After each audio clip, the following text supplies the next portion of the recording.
Welcome to Impossible Cloud Storage. In the next few minutes, you'll discover how easy it is to create a backup repository with Veeam. In the first step, you'll create a bucket in your Impossible Cloud Storage console.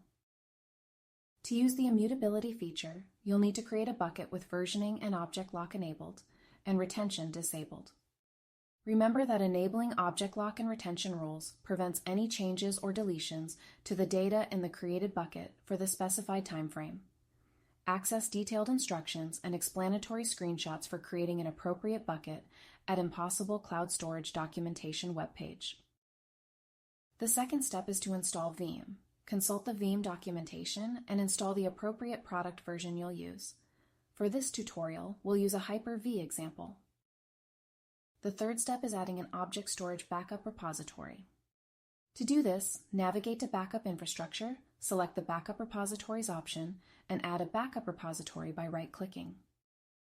Next, you'll select Object Storage and S3 Compatible. The fourth step is to configure the account.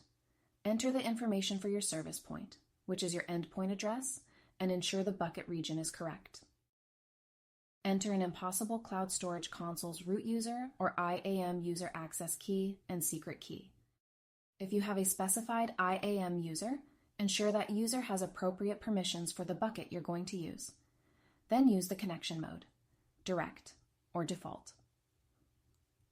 Click Next. Step 6 is to configure a bucket. Browse and select a bucket and a folder for backups. Optionally, select Make recent backups immutable for chosen number of days. You can also update the Mount server if needed, then click Next.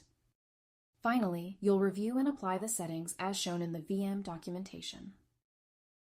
Adding a backup repository is fairly easy, but if you have any further questions, you can refer to the detailed manuals available in the Impossible Cloud Storage Help documentation.